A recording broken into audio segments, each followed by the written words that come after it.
What is up, everybody? Welcome to another episode of the Tom Bilyeu Show Live.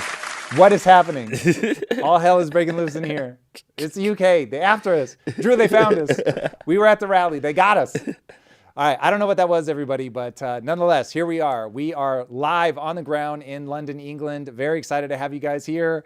Drew and I we worked on our knife defense game. It was good. We felt safe. We were rocking and rolling at the event. It was going to have a good time talking about that. But unfortunately, we're going to have to get through Trump being back, threatening Iran as Iran rejects the U.S. conditions for ending the blockade. But our boy Bessent, he's going after the banks that helped facilitate the fraud in Minnesota. And you know, I love that. Trump rightfully is being called out for making roughly 3,700 trades just in the first quarter of 2026. All came out in his latest ethics report. We're going to be talking about that, whether politicians should be able to trade stocks or not. This is one I want to fight, Drew. If people do not like what I'm saying, I want to fight about this one. So we'll see.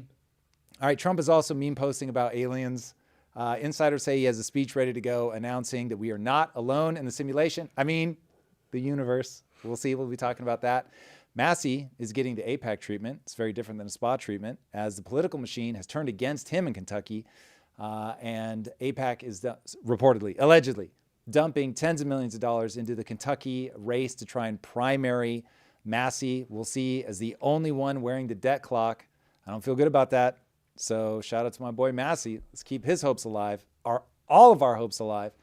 And here's a question that we're all going to need to ask and answer. Is the Lone Star tick being used by the WEF class? This is Conspiracy Corner, but is it being used by the WEF class to intentionally make people allergic to red meat? Because the cases of the syndrome, which we'll have for you, I'm forgetting the name of it, sounds like something from a Superman movie. It's like Gel Al or something like that.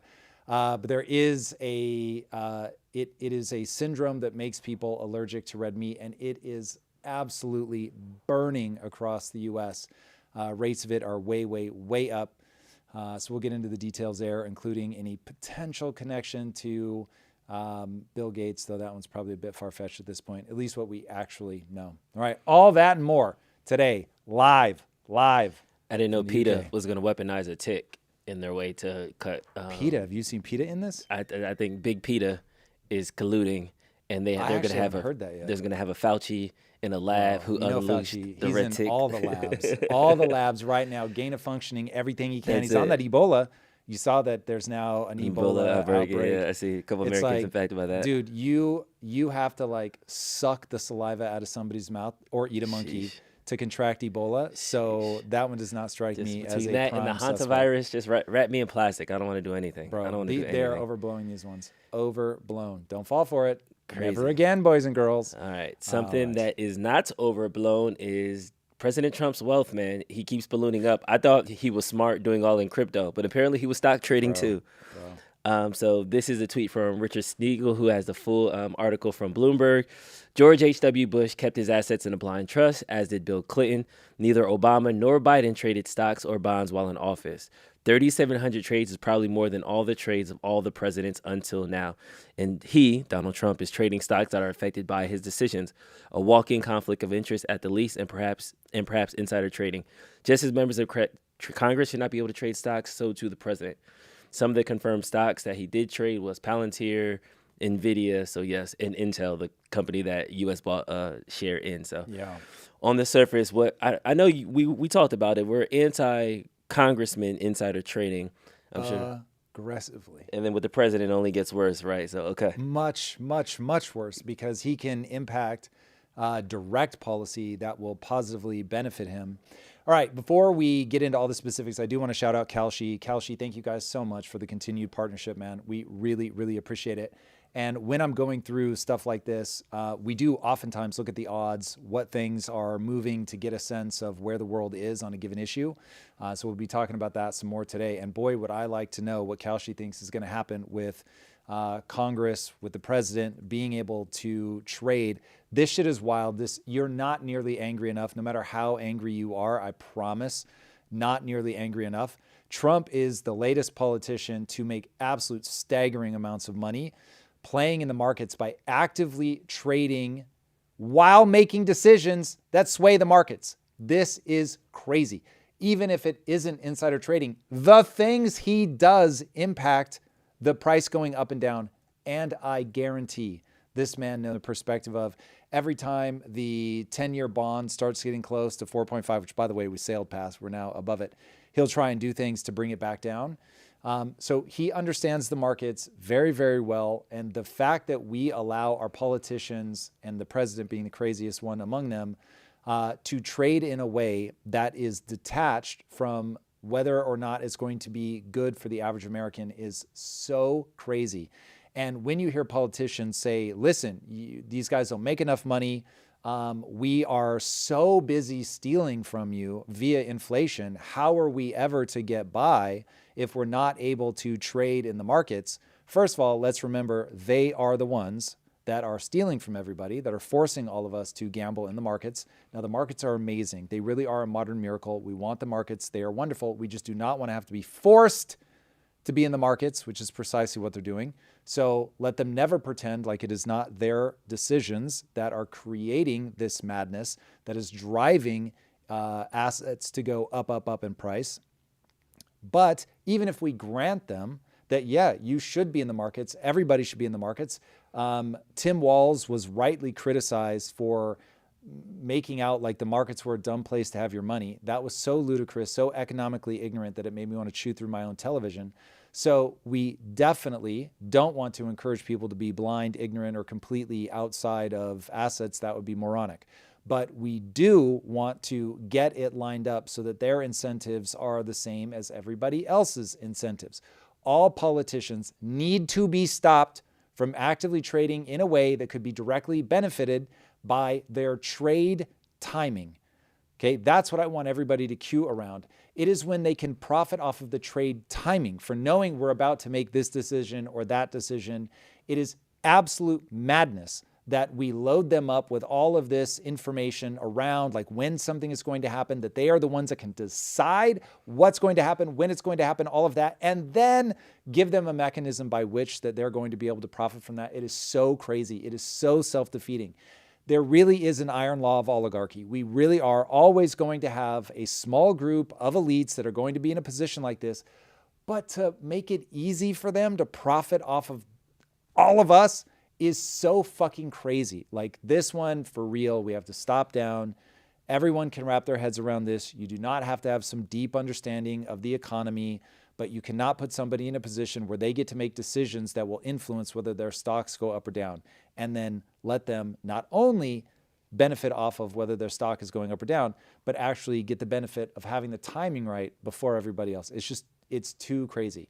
So personally, I love the idea of the president and all other politicians being able to sit passively in an index fund, especially if we're talking American index funds, because I want them to be in a position where if they win, America wins. I want them to be in a position where the only way for them to win is for America to win. We should all want them in that position. We should want to create a structure where the harder they fight to be selfish and make themselves wealthy, that they can't do it without also making the U.S. wealthy. So that is the position that we want to be in. But that is not the position that we're letting them be in right now. They're in a position where they can win regardless of whether Americans win or not. Now, so many of them are doing it. And the Office of Government Ethics is certain things happen, it will trigger them to have to file. Trump, I think, is the first president in quite some time that's done so many trades that it triggered the need to actually do the disclosures. And the filings that he did show that he has accounts have more than 3,700 trades just in the first 3 months of 2026. That's wild. That is 40 per day. I pay way attention to this market. I'm not making anywhere near that. Now, I'm not an active day trader, so maybe that shouldn't surprise anybody. But this is wild. That is a lot of trades. The cumulative value is somewhere between 220 million and 750 million. These numbers are so big. The names include NVIDIA, Microsoft, Meta, Amazon, Oracle, Broadcom, Boeing, Goldman Sachs, like companies that benefit or get punished by what's going on in China, by the subsidies we do in the U.S., by what companies the U.S. invests in, which they shouldn't be doing. They should just not be investing in U.S. companies. Let's just be very clear about that. But nonetheless, they are right now. And so we have got to put a policy in place that is going to actually make this make sense. One trade in particular, by the way, that people are looking at, Trump bought between $500,000 and $1 million of NVIDIA stock about a week before the Commerce Department approved NVIDIA chip sales to China. Great timing. Just fantastic He's timing. a once-in-a-generation trader, Drew. Who would have known that being in control of all that would make you a good trader? Isn't that wild? So, alas, I wish I could say that it's only Trump. It is not only Trump. It is all of them. It's the vast majority. It's not everybody, but it's the vast majority of the political class. This is deeply troubling. We need to end this. So what we need to do is get them into a blind trust, for instance, would be great. And right now, Trump supposedly has all of his accounts in a trust. Okay, step in the right direction. But guess who runs his trust? His kids. Now, if you are asking me to believe that his kids don't know roughly what he's going to be doing, ballpark, there's no way. And even if I'm just a lunatic and I'm wrong, the optics of how bad this looks is so bad for the country that even just on the optics alone, he should recuse himself out of it and put things in a blind trust. And right now, he's not doing that. He has a regular trust. Now, if you want a little bit of context, George H.W. Bush used a blind trust. So did Clinton. Obama held T-bills and index funds. To be honest, being in T-bills, I kind of dig. That's the government saying, I'm going to be in the thing that I don't want to put you at risk. It's what we call the risk-free rate of return. It is tied to how well I'm running the country. Now, there are some problems with that, but it's the one, like if you're just, you know nothing about the markets and you came to me and said, I just want to preserve my capital, what do? I would say be in T-bills, like keep it tied to the U.S. government, go short term, don't get crazy. And so if you've got the president tied up in that same thing, it's not going to be a big return, but at least that one is a reflection of the health of the government. So that is, I think, a reasonable way to do this. Biden didn't trade at all while in office. That one, it's good from an ethics perspective, it's good, but I would rather see somebody who cares deeply about the markets just in a very, very, very blind way. Trump is either the very first sitting president to trigger the disclosure requirement because he's been doing so much trading, or one of a very few. So this is the exact kind of thing that we've got to be on the lookout for. There are ways to do this well. There are ways to do this poorly. And right now, across all of Congress, the Senate, the executive branch, all of it, it is just absolutely ridiculous the way that we're handling it. So again, blind trust, index fund, and/or U.S. debt, any of those would be great. But there should be no active trading in individual stocks whatsoever, no exceptions. Otherwise, you're incentivizing them to continue working on the back of a broken system because it enriches them so much. It enriches them so much, guys. There's so much money to be made once you understand the way that the markets work. They really are awesome. But if you let it be an elite game, it's so grotesque. It's so grotesque. Okay, I'm here to fight. So I need to know where, and I, even if I'm punching you in the face over the next few minutes, I'm doing it because I love you, because I want to see things go well. I'd be very surprised. But is there anyone in this community that is that thinks that the politicians should be able to do this? I can't imagine. There's nobody that's saying they should be able to do this, Praise but Jesus. there was somebody that did say it was super immaterial relative to What? the size of the U.S. economy, quote unquote. Wow. But I want to dig deeper a little bit before we jump to the chat just now, because we do have to remember a couple weeks ago there was the mysterious bettor that placed the huge bet on oil 2 times before Trump announced ceasefire. It was 2 weekends straight in a row.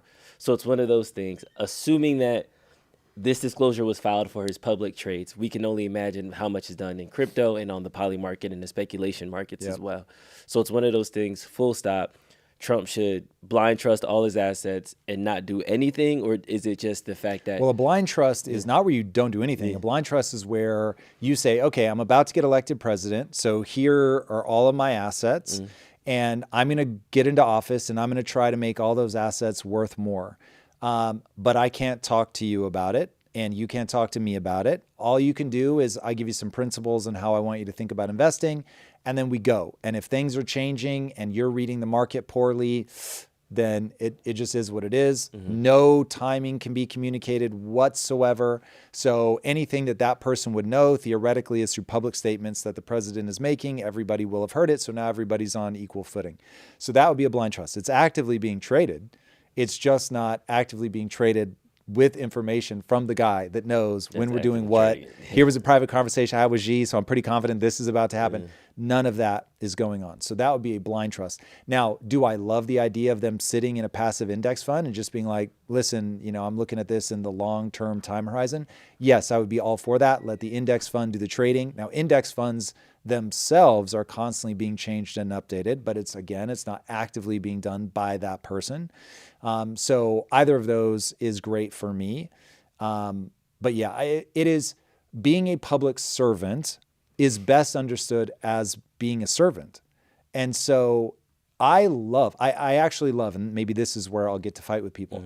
I love that a president comes out and now they can make millions of dollars speaking and consulting and helping companies and all that because they'll be so plugged into the world and they'll really be able to get things done. Like if you've got a former president on your advisory board, the connections that they would be able to make, the goodwill that they would be able to bring, all that, if they have a good reputation. So now you're telling the president, hey, don't burn bridges.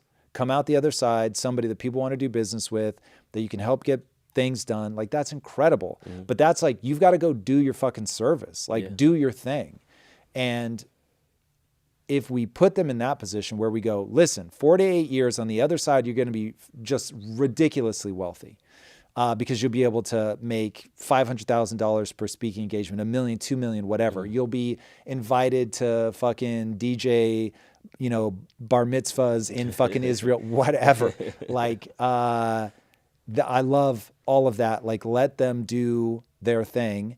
And it's only while they're actively in office, being able to leverage, I know this thing, and I'm going to make this decision because it helps me and maybe only me. Like I've got a weird portfolio. And so this decision is awesome for me. It'll make me tens of millions or, in some of these cases, hundreds of millions of dollars.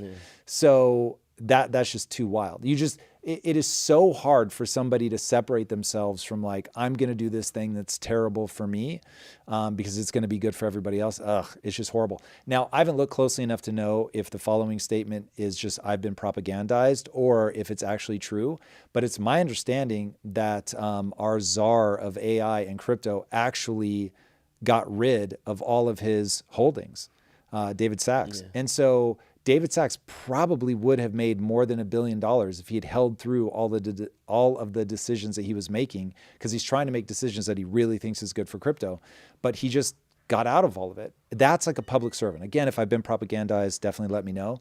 But if true, like that's how this should be done. Like you're wealthy, you've done your thing. Yes, you could get even richer, but like just earn the credibility. You know what I mean? Do the thing. Mike Johnson came out end of last week and was talking about how Congress needs to trade stocks because they can't survive on $174,000 a year. So that is it is both true and a complete outrage.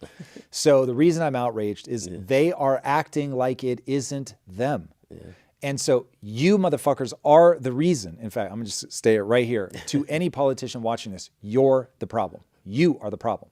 We do not have a balanced budget. I don't even need to know what side of the aisle you're on, unless you are Thomas Massie and you are wearing your debt clock pin, or you are one of the Pauls and you're saying that we've got to get rid of the Fed. Like, you are the problem. You are quite literally the problem. It is a knowable thing that is putting people in a situation where they cannot save their way to prosperity. Just as a reminder to everybody, because of deficit spending and money printing, which creates inflation, you cannot, as a matter of physics, save your way to prosperity. That is immoral to me. We should have never allowed ourselves to get in this position. We have gotten in this position. Politicians are either too dumb, unwilling to look at it, or understand it perfectly and are going to keep doing it because it's still great for them because they do understand it and they can get ahead of everybody and they don't care. So that is so wild and grotesque. So Mike Johnson, fuck you very much.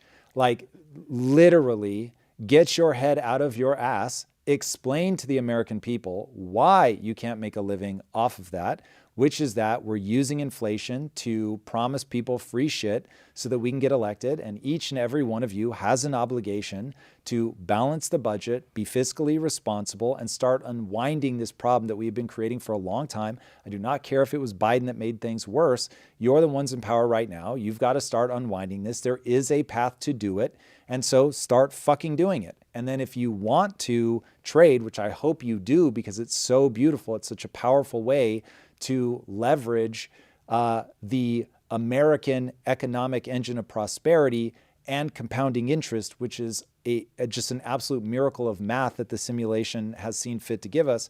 And so I definitely want to see people take advantage of that, but you have to do it in a way that is blind so that you are just trying to make the best decisions for a broad swath of America. And if you're doing that, cool, I'm on your team. But for you to make out like there isn't another way to do this that isn't immoral and super fucking sinister, is exactly how I feel about Mamdani acting like he can't cut the fucking budget. You cut the budget. You can cut the budget. You don't have to raise taxes, raise taxes, raise taxes. And so when people make out like this is the only way, it is such a grotesque lie. You're not that stupid. You know that isn't true, and yet you say it anyway. That's so freaky. I can't tolerate it. Nobody should tolerate it. I don't care what side of the aisle you're on. Like, this will be, if you team up on this one, you will be on a team as you go off the cliff. That may be some like solace for you. It is not for me. Dying in a group of people is not nearly as interesting as living alone. So I would really like to encourage everybody, take the exit ramp, stop making stupid decisions. Economies have physics. This one is such a grotesque violation of the physics. What they are allowing themselves to do is just steal from you in multiple ways. They steal from you via inflation, which they know will jack up their asset prices. Keep in mind, every time I say this, imagine I convince one or two people to go down this path. That's worse for me. I make so much money off of assets. So the question becomes, why do some people bang the fucking drum about stop doing this, stop making me even richer? We have to create a system where you can save your way to prosperity. I'm getting so frustrated now because I can't find this tweet. There was a congressman who tweeted, "We need to be able to trade while we're in Congress because we can make money, and that's the incentive to join Congress. Otherwise, we'll just stay in the private sector, and you'll have a bunch of idiots in the public sector." Here's the thing. I love that he's saying it out loud, like he's being honest. And so here's the reality. Mm-hmm. There's no universe in which you want a politician to come in and say, I want to be able to actively trade while I'm here because I'm really going to be able to get ahead. But you 100% want politicians coming in saying, I'm going to do everything I can in my power to make America more economically prosperous because that's how I'm going to take care of my kids. So it's like, it's a subtle difference, but you want them in a position where they are actively trying to do what is in America's best economic interests because it will also serve them. Because I know I can trust people to be selfish, but it's like, I've got to get you to do it in like a certain way, right? Where, okay, now we're aligned. Our selfish desires are aligned. And so we've got to build a structure that's like, the better they make it for the American people, the wealthier they get. That'd be fucking awesome. Yeah. If you're making Americans wealthy, and let's call it the middle class, if you're doing that, fuck yeah. Like, I want to see you make bank, man. But we've got to find a way to either just like, the thing I'm doing is tied to your outcomes, or the thing that I'm doing is blind. And so I've just got to go for broad-based prosperity because I don't know what's actually in my portfolio. So I could be making decisions that are bad for me. So I just have to let go of trying to like do my own stock portfolio. And I've just got to go, America needs to prosper. Mm-hmm. And then I'll get like just in the margins, just by making America grow, I'm going to do great. So I guess the delineation for you, if I'm articulating this correctly, is that you're okay with them being involved in the stock market. I want them involved. Okay, because then they have skin in the game. Yes. Got it. Okay. Like, dude, the stock market is the engine of American prosperity. Okay. And unfortunately, right now, debt is basically the engine of American, not basically, debt is the engine of American prosperity. We've got to wean ourselves off of that. We've got to be innovators. We've got to be builders. We've got to be manufacturing. Dude, guys, please start following some of the accounts in China that show what they're building and making. It is really extraordinary. And do the same in America. Get a sense of who's building what where. And I think you guys will be both inspired and a little jealous if you're watching some of the things that are happening in China. It's extraordinary. So do not try to make light of your worthy adversary, right? So don't make China some evil empire, though they have done many evil things in the past. Merely look at what the things that they're doing that we would want to learn from, because there are many things that they are doing. They are a worthy adversary. And so we need to be inspired to build, to create, to innovate, and out of that to make an insanely prosperous country, both from a working class, I'm building something, I'm building things that matter, and from a capital class of like the average person on the day that they're born gets that distribution into their account so that now they're tied into the game and they want to see that go up. I really think that's going to play out very, very well in the fullness of time. All right. So this was just a breaking news article. We'll wait and see what actually comes by when it comes from DOJ investigations, any reform or policies. But nothing. I'll just, hey, spoiler alert. Spoiler alert. Nothing's going to happen. Absolutely nothing comes Nothing's going to happen. Now, over time, I'm hoping that we get thousands of people saying exactly the same thing that I'm saying right now, that you guys start saying it. And if we get enough people beating this drum, eventually the change will happen. But we are in a race against the clock. So I really think we were on a 10-year clock like 6 months ago. So you've got 9.5 years, literally. And unfortunately, it won't be binary. It'll just get worse and worse and worse as we go. But if you act like that, we're on a roughly 10-year timeline to turn this around. Hopefully that gives the appropriate amount of urgency, but we don't start thinking super short term. We understand that there is time to really get this moving in the right direction, but we need to act with urgency. But yeah, in the short term, until a lot more of us start banging this drum, nothing's going to change. All right. Speaking of a short clock, Trump had a tweet for Iran. For Iran, the clock is ticking, and they better get moving fast, or there won't be anything left of them. Time is of the essence. This is after the latest rejection of peace talks. Yeah. We forget we're still at war, or so we say. Sort of. Yeah. We're in some weird standoff. Yeah. This is one, boys and girls, where it is very difficult to know exactly what is going to happen with all of this, because at some point we are going to have to finish this off, and I don't think that you can walk out. So I don't need you to believe that that you should want to go to war. But I will tell you that I don't think that you can just walk away from this one and leave the Strait of Hormuz closed. That is not going to be an acceptable solution. So basically, Iran, first the U.S. put forward what they would want to end hostilities. Iran rejected that. They put forward what they want to end hostilities. It's like we're going back and forth point by point. I think there's 16 paragraphs they're going back and forth on. There are multiple just hard stops for both the U.S. and Iran. So right now, there's no end in sight. So the question is, are we going to go back to open hostilities? Yeah, I'll prognosticate. I don't have any strong conviction other than to say I think that Trump has backed himself into a corner. I don't think there's any way for him to exit out of this gracefully. If China got involved, like they intimated that they might when they were meeting, maybe. But they're not exactly, now that the summit is over, they're not exactly echoing with the same level of enthusiasm some of the things that they said. So we shall see if this comes to pass. I would expect that we are going to return to hostilities. At some point, Trump is just, it will have drug on so long. Gas prices will be elevated so high. You're going to start seeing this move through the system. It will look exactly like inflation. You're getting just dangerously close to the midterms. It will be too bad for him. He's going to have to do something. And so I think the Hail Mary pass is going to be to go back to hostilities. If you actually see Iran go in, take control of the internet cables, which they say they're going to be doing. If they go in and are charging ships a toll, like just a standard toll fee, that's going to force Trump to make a decision about whether he's going to keep the blockade going. So at some point, the message will turn and become, well, there actually isn't a blockade on behalf of Iran. The blockade is now on behalf of the U.S. And people have already been saying for quite some time, none of this was like this before the U.S. went after Iran. And so this is really a U.S. causing this problem. It's U.S. prolonging this problem, and we would rather pay the $2 million fee that we blame the U.S. for anyway.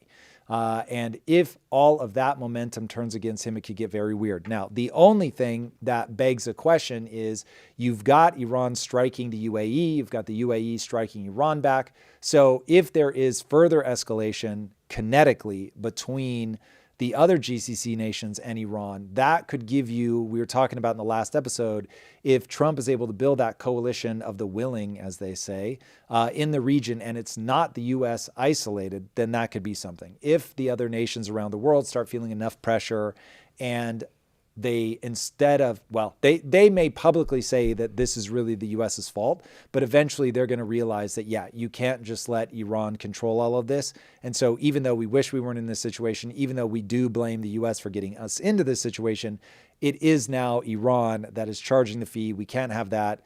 We certainly don't want to set the precedent that people can control the waters around them. For a very, very, very long time now, it has been that international waters are open for trade. So this would be a major shift in the wrong direction. And I have a feeling that would force other countries to act. We'll see. Yeah, we're on a bit of a ticking time bomb with, one, it's the ecological consequences with Iran leaking their own oil into the ocean long term. And then two, with Iran launching a major drone attack and allegedly attacking a nuclear power plant in the UAE. That could have some big blowback. So it seems maybe if the retaliation doesn't get us, we also have the ecological part. And if those deals fall through, maybe U.S. does another assault. So this is one of those wait and see things for sure, it seems like. Yeah, this is. I don't think we're gonna have to wait very long to see. I think this is going to see what it is, or to get to a conclusion. To see what the next move is going to be, because you never know what direction that's going to break, and this really could end up being this very weird new style of prolonged warfare. I don't think he's going to put boots on the ground. Copy. So I think he's going to keep lobbing missiles from a distance, keep this weird stalemate. What's going to be the question is, what happens to all the people that are trapped in the Strait of Hormuz now? Where does China go when they realize, oh, wow, this is really dragging on? Now, they said in the summit, if what's being relayed to an American audience can be believed, they said in the summit that they're going to remain neutral, that they're not going to be selling weapons to Iran, that they want to see the strait get opened, that the strait has to be opened according to them. It was at least relayed to us as if they're like, yeah, this is an Iran problem. This is not a U.S. problem. And so if that holds true and China puts pressure on Iran, and then other nations are putting pressure on Iran, we may at least be able to see the opening of the strait while further negotiations happen, and you get this sort of stalemate that's punctuated by the occasional bombardments back and forth, and then back to the blockades, undoing, right? And you'll see this sort of accordion effect. So I could see that dragging out for a year or more, because if I'm Iran, I'm just thinking get to midterms. Get to midterms, fuck this kid. He's 100% toast at the midterms. And if they can drag it out to the midterms, I mean, bro, can you see a single path through for Trump? If the economy's in bad shape, and right now it will be in terrible shape, everything's going to be expensive. If this drags on to November, gas prices are going to be $7. Bro, done. So he'll lose the House for sure, maybe the Senate, although I don't know if there are enough seats up that's possible, but he'll lose the House. If he loses the House, it's impeachment all day, every day, and they'll just go ham. And so his legislative agenda, which is already struggling, is going to grind to a halt. He'll try to do things through EOs, but it will just get even slower, even more messy than it is now. Some of his key initiatives on tariffs have been shot down by the Supreme Court. So it's like he will be lame ducked hard if he can't get this one squared away. So I mean, that's going to force him to do some sort of something, or just admit defeat. I suppose it's possible that he just convinces himself that, well, the stock market's doing well, and that won't be enough. Definitely will hit a new high. I can say that for sure. All right, let's shift gears right now. We have now the Kalshi trade of the week. And if you guys want to participate, make sure you use code IMPACT for $10 off your first trade. Thomas Massie is getting a lot of buzz in the news right now. He was the incumbent, a long-term favorite, and then he got APAC on him, and now his odds have dropped dramatically. He started this race at 60% favorite. He's now down to 45%, and that is trending down. For those that don't understand the conversions, if you put $100 on Thomas Massie right now, you can get back $218 if he wins. So massive underdog, more than 2-to-1 ratings that he will not win. So the APAC and the super PACs that are supporting his challenger, a lot of money is coming from foreign places. People are now starting to look at it sideways. What's your take on Thomas Massie getting primaried by Israel? My biggest take is, for the love of God, get money out of politics. This is exactly how this stuff gets deranged. So we're going to have to find a way to make sure that if money's being put together, that it's all got to be individual or something.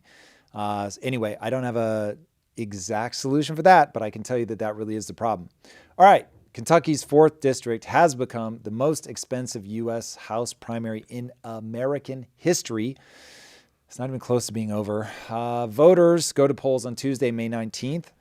And right now, the ad spending has exceeded $32 million, with pro-Israel interest groups accounting for over $9 million of the spending against Massie. But it's only 9 of 32, so there's a lot of people in here that don't want to see Massie get elected. Now, you do have to ask the question, why don't these people want Massie to get elected? And I will say that, listen, I don't know. I haven't done a super deep dive on him, but he seems like a pretty unbuyable guy who seems very focused on economics, and that's never good if you're one of the big money people trying to throw money around to control politics. So when you think that the past 2024 record was when APAC spent $14.5 million to unseat Representative Jamal Bowman in New York. Now, that's more from APAC, but in terms of the overall spend, that was the last time that we were in this territory. So we're quite a bit above that number. And the playbook really is identical to what they did to unseat Bowman. And so the game is basically you get a bunch of people together, you pull your money in, you go and say, oh, you're not going to play ball, we're going to primary you. We're going to get somebody else to, and I don't know if it's first past the poll or whatever, but get them to be the candidate that the party actually gets behind. So they basically make it impossible for the people to vote for them. And so if you want to know how money deranges politics, this is it right here. So if this is something that bothers you and you want to see this kind of thing go away, get out, support your boy Massie. If you're in Kentucky, now's your chance. And the person that they're trying to replace him with is a retired Navy SEAL, Ed Gallarain. Trump political advisors Chris LaCivita and Tony Fabrizio have raised more than $2 million for their Mega Kentucky PAC from a trio of top pro-Israel billionaires, Paul Singer, John Paulson, and a group linked to Miriam Adelson. Trump endorsed Gallarain, and Secretary of Defense Pete Hegseth is being deployed to Kentucky to stump for him, a move that critics say violates the Hatch Act. So we'll see, man. This kind of stuff, this is like the messy ugliness of politics, but at least Massie is not taking this sitting down. He's introduced the Americans Insist on Political Agent Clarity Act. Oh, look at that. APAC. Look at that. All right. While I certainly appreciate the acronym, I think we need something a little bit catchier, Mr. Massie.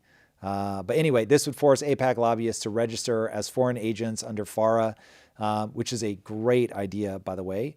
The more people can disclose what their charter is, what they're after, what kind of America they want to see, the better.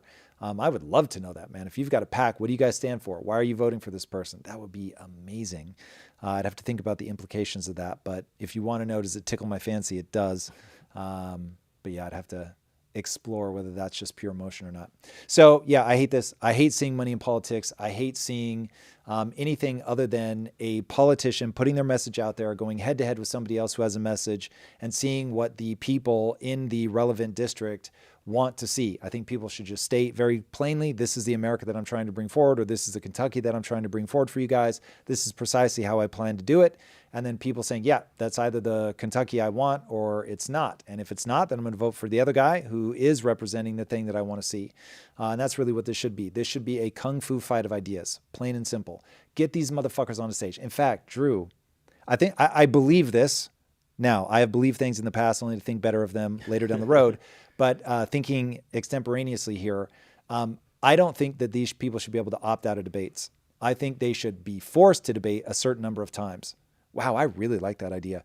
if you think this is terrible, I want you to fight me. If anybody's in chat that can help me battle test this idea, I want to fight about it. But the fact that we let people opt out of debates is wild. I want to know what you think. And I want to know what you think in like very long form. I want like, man, I could see saying, I need to see a minimum number of hours in a hostile environment. I mean, something like we've really got to see people face their constituents. We've got to see people face like professional debate settings. We've got to see people face extemporaneous speaking so that we can get them out of their loop. Like there's no way that these guys should be able to get into office without like defending what they think against the hardest criticism. Like that is so crazy to me. So yeah, that feels good. This one might show my age, but I remember when Paul Ryan was running for vice president against Joe Biden, and they had their debate when they were literally at tables with notebooks and like paper, and it was like you could tell they were like writing notes to each other. And that was the first time you seen people kind of share through their ideas and talk through it. It was almost kind of like a faux whiteboard session. Never happened again. They ended up switching the vice president debate to make it look like the presidential debate. But there is something to that. Do you think that that's in their favor? Because we see. No, it's not in their favor. Like, unless you're a good debater, this is terrible. Yeah, to not be. It's purposely not that way because it's 100%. Yeah. You've got all the spin doctors behind the scenes that know how to like position it and say it. And they're like, I want time to write this shit down. I don't want you to say something like off the cuff that makes you look like a dumbass. Or maybe you're a terrible fucking debater. And so I don't want you up there. I don't want somebody that could catch you off guard. I don't want somebody that could walk you into a trap. Hell no. Like I want to control all of this top to bottom. I want this, like I want the questions ahead of time. I want to know certain things are off limits. Like what I want is the exact opposite. I want to see people that are long form. It doesn't even need to be podcasting, but I want them long forming. I want to see 3 hours. Yeah, no cuts, none. No edits whatsoever. I want to see the full live, ideally, long form, friendlies, hostiles, like both. Just like up, down, left, right, where you're going against each other. Let the crowds vote on who they think won. Dude, like it is crazy to me because we're watching this happen in real time in LA where all of a sudden they're like opting out of debates. Opting out, like that's crazy. Like these guys work for us, motherfucker. I'm going to find out what you think. Like you're going to tell me. That anything else is crazy town. But I mean, that might be the strategic advantage because we came from another studio and they were even talking about Spencer Pratt all the way over here because he's doing it purposely, going on long form, talking a lot, putting out a lot of content, kind of the opposite of what a lot of these politicians do, which is they get their small subset that they know are going to show up at the poll box, talk to them, and then that's it. They don't want the mass campaign. They don't want a lot of people and a lot of attention and things like that to try to sneak in there. I don't understand that though, because I mapped politicians as egocentric people who wanted to be famous. So I thought they would never say no to the opportunity to go on a mic and talk in front of media personalities and things like that. So a lot of them, you just think their ideas wouldn't be able to stand the test of time. That is correct. Debate. And they also don't know how to defend themselves. So they don't know how to articulate their ideas. They don't know how to take that thing that you just said that, I haven't thought of it that way before. Let me come back. They don't know their stats. They don't know their figures. They're arguing from a position of emotion. It's all of that stuff gets laid very, very bare, and it would force a higher caliber of talent, certainly from an intellectual horsepower perspective, a linguistic perspective. Like they would have to be better at that stuff. So, yeah, I just think we've got to find a way to get a higher caliber of person to do this, and we have to understand what their ideas are and how they came to those conclusions. And of course, we can't get off of Massie without the Jew angle of it all. Somebody just put in the chat, it should be illegal if an international, like a foreign country is actively intervening into our elections. Yeah, the way they have to think about it is this, though. APAC is made up of Americans. And so these are Americans that love bubblegum. And should Americans that love bubblegum, even though the bubblegum is produced in one country, like, should they have to register as an agent of a foreign nation? So that's where this gets tricky. That's how this has always gotten tripped up. Now, if they really are acting like an agent of a foreign nation, great. Just make sure that the policy is a policy. Don't try to target APAC. Think about, okay, people are pulling in 1,000 different directions. Like you might have one politician, they're just pulling for business, right? There's like a company or bankers in general or whatever, and they're pulling in their direction. I don't feel any better about that than I feel about APAC. So anybody that is making life worse for the middle class is my enemy. So now it's like, okay, I want a policy that catches all these guys, regardless of country. Now, if you are legitimately like our Arcadia mayor, you're actively getting paid by a foreign agent, then yes, you should disclose that. But if you just have an affinity for it, that it gets a little bit weirder there. So I would just say there's probably better ways to catch that than trying to force them to register as a foreign agent, because they're going to deny it, which is, I'm sure, a big part of the reason that it hasn't happened until now. Yeah, I'll leave it at that. So on that one, think of it as special interests are a problem no matter what. And so how do we get people to disclose their special interest? That's far more interesting. Do you think this is a policy that we go right at the beginning? Citizens United, no money in politics. If it's not grassroots from an individual, $10 or less, you have to be reported? Or do you think it's not the Citizens United, the recent influx of money in politics? It's just that now it's foreign, or now that it's perverted? What's kind of your method of, should it be grassroots? You know, it's interesting. Only, so I've never done a deep dive on Citizens United or any of that. I understand at the headline level. And so my instinct on this one is that you want individuals to be able to donate to the person that they care about. That's fine. However, you're always going to get sophisticated people that go, oh, I'm just going to go behind the scenes and organize. Like, you'll never be able to stop that unless you treat it like insider trading, where you're not even allowed to talk to people about, well, how are you guys going to vote? And then you see the FBI like raiding like yoga circles and shit, because the yoga moms are in there talking about it. So that, I think that gets weird really fast, which is exactly how they're getting around this issue. And so I don't know exactly how you begin to break that kind of thing apart, because people should be able to support whoever they want to support. We could do something, but this ends up being a lot of money. But you could do something where you say, all right, you guys each get $250 million to run your campaign, and that's it. There's no raising money from the public, nothing. You can take exactly $0.00. You can't take so much as like a fucking sticker off of somebody if you're running for office. So you could do something like that, but that doesn't really scale down to like the small things. And so now the only people that run are people that like can afford it. And so that probably just won't work. But I would have to audit, like, what do countries do where they don't allow quote unquote money in politics? Like, if they actually found a solution to this, maybe there already is one and I just am not aware of it. But yeah, you have to do something where people cannot become so important to a politician that they're like, well, I either do this or I don't get elected. Like, it is an absolute outrage that Elon Musk, APAC, anybody will go, I don't like your politics, I'm about to primary you. And the thing is, on the things that Elon says, like, I'm pretty aligned with most of his stuff, but I still think it's an absolute outrage. I am mortified. Even if it's something that I think ends up benefiting me, the way he's going about it is horrendous. And so I don't want to see it from anybody, not somebody I agree with, not somebody I hate. Like, it's so deranging, because I'm just way too aware that in the times that I am most convinced I am right, I am at my most vulnerable. And so if people could just say, listen, I'm going to argue for this in direct proportion to how much I feel about it, that it matters, and how right I think I am. Okay, that is as it should be. But because I know I could be wrong, I don't want to be able to have undue influence, right? I want to be as persuasive as I can, but I don't want to be able to leverage some other thing, money, to get me ahead. I want everybody to have a neutral playing field. I'm happy to go to battle with, God only gave me so much IQ. Okay, so I'm limited by that, but maybe I've got more than some. Verbal ability, same thing. And then after that, it's like the ideas become the unfair advantage.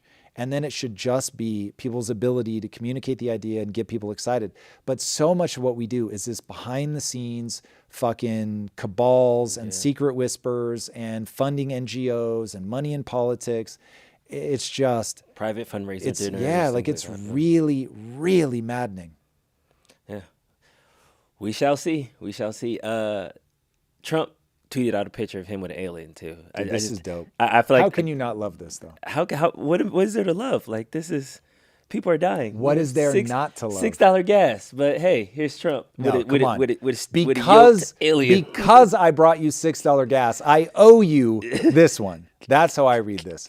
I owe you me walking with an alien who looks to be in handcuffs, sort of. Yeah, like the chain isn't even lined up right. So. Yeah. Dude, this is so great. I'm sad that this makes some people mad. This one's... You think that there is going to be some type of alien invasion? No, I think 100% aliens don't exist. You are in a simulation, and there's no sense in... Unless the simulation is designed to collide these two civilizations, it is just too taxing on the simulation to run this stuff. If we are going to do it, I have a feeling... I mean, look, it could just be that we're at that part of the simulation where, okay, cool, and now's the point where the first civilization finds you. But given some of the odds, like if there were aliens, the Drake equation says that it would just be full of self-replicating robots. They're called von Neumann machines. So that's where it just doesn't seem probable that if there were aliens, we wouldn't already know about it. Now, do I think that the government is lying? No, maybe they really believe it. I think there are people that really believe that what they found are aliens and this is proof and yada, yada. But I think it's far more likely that this was a program at some point when people were trying to manipulate us. And where do you think the alien pandemonia is coming from? Like, people love aliens. People want there to be aliens. This is almost like outside of the Epstein file. I figure like the alien files is also kind of in that vein. Yeah. And I think while Trump abandoned the Epstein ones, he's now embracing the alien ones and is starting to lean into like this alien craze. Do you think it's just more like muck for his base and they're just excited about it? What is the draw for it? Because to me, I don't know what's on the other side of this. Trump understands algorithms. He understands content. This is great content. He knows people are going to talk about this. He also, like, at some point, he's just pure id. Like, he has an idea and he tweets it out. So I have a feeling somebody sent him that, or he saw it on fucking whatever the one he's on, True Social, and was like, oh yeah, word, I'm going to send that out. I can't fathom he puts a lot of thought into these. He will sometimes tweet like 40 times in 2 hours. Like, it's wild. So yeah, I think he just thinks, oh, I'm gonna wind people up with this one. And then also, if he's about to give a big, like, people are saying that he has a speech ready to go that acknowledges that we have aliens. And yeah, I don't buy it. We'll see. But this one just does not strike me as very plausible. And it isn't going to be like, here they are, let me wheel it out, let me show you the autopsy results, here's what we learned, China, be careful, we got this, gravity propulsion thing, and we're, going to be able to fuck you guys up in 0.2 seconds. It's not going to be anything like that. It's going to be like a bit of tissue, blurry photos, and promises about, no, for real, we have them, they're on ice, we can't show them, blah, blah, blah. It's going to be some BS like that. Crazy. All right, well, we'll see. Let's jump into some super chats. First off, got to shout out LeBlanc 2077. Our man. They said, have a beautiful and wonderful morning, everyone. Also, don't forget to fill up tanks since gas is lower. Probably going to raise in price by next weekend. Let's go. There it is. LeBlanc. Gas prices are lower on Mondays, Much guys. LeBlanc 2077. I think that's new. LeBlanc, did you just start playing Cyberpunk? Or have I just never digested that that's been your username forever? Next up, we have Question Things. They said, my weekly thank you for teaching critical thinking skills. P.S. Balance the budget first, then we can talk. My new favorite sentence, Jonathan. Let's go. Thank you, Jonathan. That was a nice super chat for you. All right, we got a big super chat from RJ Johnson. Shout out to the man, RJ. RJ coming in He hot. dropped 2 of these in there. The first one, I can convert you to Christianity in this message. Bold claim, right, RJ. I like it already. I'm opening my heart and soul to this. All right, hit me. Simulators will program Book of Revelations soon after 2030. Armageddon is evil AI versus benevolent AI. Hologram Jesus is inserted to save the good guys just as they're about to lose. Believe. Well, I mean, listen, it is entirely possible if this is a simulation, and keep in mind, while it is a reasonable operating metaphor, it's probably a metaphor. I certainly don't think I understand the universe better than physicists and people that study this problem deeply. So it's probably just that the metaphor gets very, very close. But if this is a simulation and there are people that code it and they have taken the time to precisely tune the variables so the universe exists and blah, blah, blah, it is very possible that there is like a storyline. So sure, like that could be it. It just, that rings so hollow to me that given that there are other books that huge swaths of humanity take just as seriously as you take yours, it's like, like, what are the odds that one is right? It seems way more likely to me that they're all people groping in the dark, trying to figure out like what this is. And then certain elements of the story stick. And then over time, it gets honed into the greatest story ever told. I mean, that's how everybody sees their own religion. And yeah, those are the things that propagate because they are the story that just like clicks into all those evolutionarily designed algorithms that we have running in our brain for story and meaning and passing on rules for living and all that stuff. So I am unfortunately not swayed by this argument, RJ, despite my deep love for you. But yeah, no. What do you think is the common thread with simulation that resonates with you so much? And I know you did a deep dive on it. Go check it out. So if I could just hold you to a paragraph, 2-3 sentences, why do you think the simulation, I don't want to say is the best because I'm not trying to compare religions, but why do you think the simulation kind of landed with you and clicked for you that said, yeah, that feels right? Every moment in time, people choose their like highest technology as the metaphor for the universe itself. So we say the universe is like a clock. Then it became the universe is like a computer. And now it's the universe is like a simulation. So it is simply the thing, the metaphor that explains the most of the universe. And so it's very possible that AI will help us see deeper into the universe and we update our metaphor. So if I'm being honest, it is simply the metaphor that explains more of the universe than anything else I've ever heard. The only time when people really get mad at me, they'll start talking about shit like 5-dimensional manifolds and shit. And I'm like, whatever, you lost me. So maybe that does explain things better. And maybe a year from now, as I deep dive physics, I'll be like, oh, this really is better.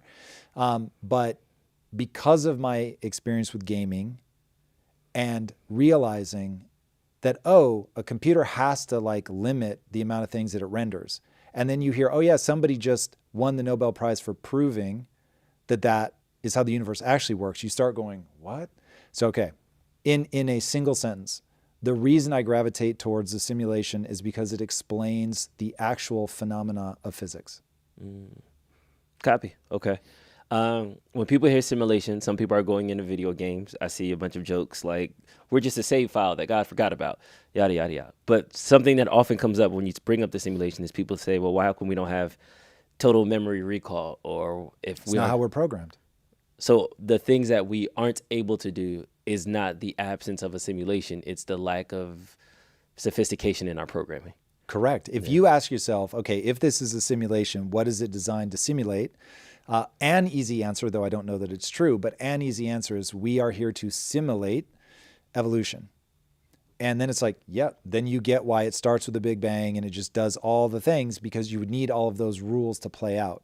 But you don't need anything before the Big Bang. So it's just boom, it comes into existence, matter and all that. And you have to imagine it playing out. Like we could be a simulation that to us feels like 13 point ever billion years. But to the person watching the simulation, it's been running for 3 hours. And so they're just watching like all of this in like a hyper sped up time lapse of geological age, you know. And that's when you're like, oh, yeah, I get what this could be. And so, yeah, I mean, there's nothing more to say, period. Copy. All right, and then the last super chat from RJ Johnson. Thank you again for your other super chat. This says, watch the new moonshots. Tom, you need to run a 2 trillion parameter models locally. The cloud is going to be constrained by year end. Hardware to run those models, 1 to 2 mil. Guarantees you'll have compute worth 2 mil next year. Yeah, it's interesting. Man, I will be very interested to see if in the fullness of time, if RJ is really early on this stuff and can actually deploy.